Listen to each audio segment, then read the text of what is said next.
The harem genre represents perhaps the most intellectually bankrupt corner of Japanese animation.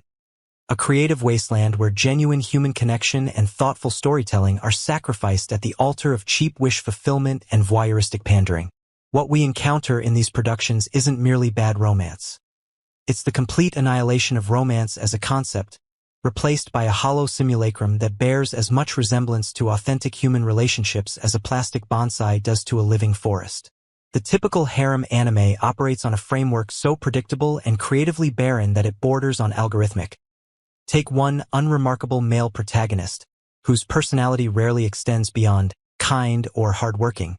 Surround him with a collection of female archetypes distinguished primarily by hair color and breast size, and proceed to manufacture increasingly contrived scenarios designed to titillate the audience while steadfastly avoiding any meaningful character development or narrative progression. Series like The Quintessential Quintuplets, We Never Learn, and Nisekoi exemplify this approach, endlessly recycling the same tired dynamics where multiple girls inexplicably develop intense romantic attachments to protagonists who possess all the charisma and distinctive personality of wet cardboard. The protagonists in these shows, Futaro Yusuji, Nariyuki Uiga, and Raku Ichiju respectively, exist primarily as blank slates onto which the viewer can project themselves, creating the fantasy that they too could someday be surrounded by beautiful women desperately competing for their attention despite having nothing substantive to offer in return. The profound intellectual and creative poverty of harem anime becomes even more apparent when we examine the female characters that populate these narratives. In shows like Infinite Stratos, Date Alive, or The Asterisk War, female characters are ruthlessly reduced to a collection of tropes and fetish delivery systems. The tsundere who masks affection with hostility, the shy bookworm, the childhood friend, the energetic airhead, the cool beauty, the little sister, related by blood or conveniently not. Their personalities, if such shallow characterizations deserve the term, extend no further than their designated archetype and their inexplicable attraction to the protagonist. Even ostensibly strong female characters in series like High School DxD or Trinity 7 ultimately exist primarily to be sexualized and to validate the protagonist's specialness. Rias Gremory may be a powerful demon, but her narrative purpose revolves around her increasing infatuation with Issei Hayudu. Lilith Asami might possess incredible magical abilities, but the camera is far more interested in lingering on her body during magical transformation sequences than exploring her character. These women are not characters but collectibles, Pokemon with anatomically impossible proportions and improbable hair colors, to be captured by the protagonist's nebulous kindness or determination and displayed as trophies of his inexplicable desirability. Their entire existence, their goals, their dreams, their very agency is consumed by their relationships to a protagonist who often possesses fewer distinguishing characteristics than a slice of white bread. Perhaps the most egregious aspect of the harem genre is its fundamental dishonesty, the way it presents itself as a romance while systematically excising everything that makes romantic stories meaningful. In genuine romance narratives, tension arises from the authentic emotional journey of two individuals navigating vulnerability, miscommunication, personal growth, and the complexities of intimacy. In harem anime like Rent-a-Girlfriend, Rosario plus Vampire, or To Love Ru, tension is artificially manufactured through increasingly absurd coincidences, contrived misunderstandings, and the protagonist's pathological inability to make any definitive choice. Kanzuya Kinoshita spends episode after excruciating episode vacillating between romantic interests while displaying all the emotional maturity of a particularly dim-witted sea cucumber. Suken Ono somehow maintains a harem of monster girls who repeatedly risk their lives for him despite his complete lack of distinguishing qualities beyond being human. Rito Yuki trips and falls into compromising positions with mathematical precision that would make aerospace engineers weep with envy. These are not stories about love. They are cynical exercises in audience manipulation, designed to string viewers along with the perpetually dangled carrot of who will he choose, while having no intention of providing meaningful resolution until the manga sales inevitably decline.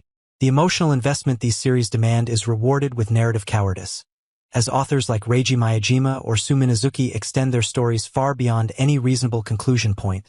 milking their one-note premises until they collapse under the weight of their own repetitive tedium. The intellectual dishonesty of harem anime extends beyond its approach to romance and into its portrayal of basic human psychology. Series like Monster Musume, The World God Only Knows, or Yamada-kun and the Seven Witches Present Worlds, where multiple individuals develop profound romantic attachments to the same person simultaneously, often based on the flimsiest of pretexts. Kimihito Kurusu inspires devoted love in multiple monster girls primarily by not being actively repulsed by their non-human characteristics. A bar so low it's practically subterranean. Kaima Katsuragi conquers girls through calculating manipulation, treating human emotion as a game to be solved rather than experienced. Ryu Yamada stumbles into relationships through literal magical powers, bypassing the actual work of emotional connection entirely. These narratives aren't merely unrealistic. They're actively harmful in their portrayal of relationships as acquisition-based rather than built on mutual growth and understanding.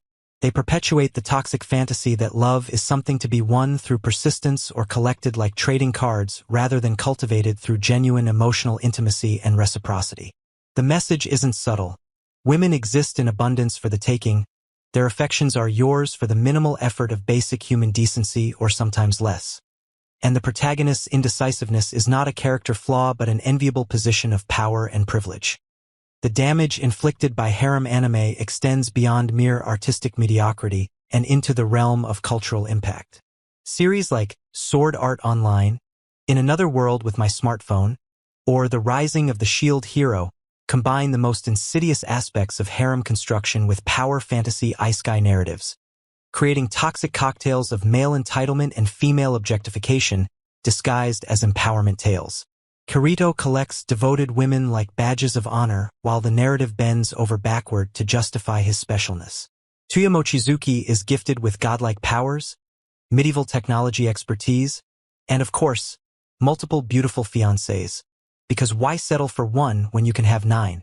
Naofumi Iwatani acquires female companions who are literally slaves or imprinted on him like ducklings.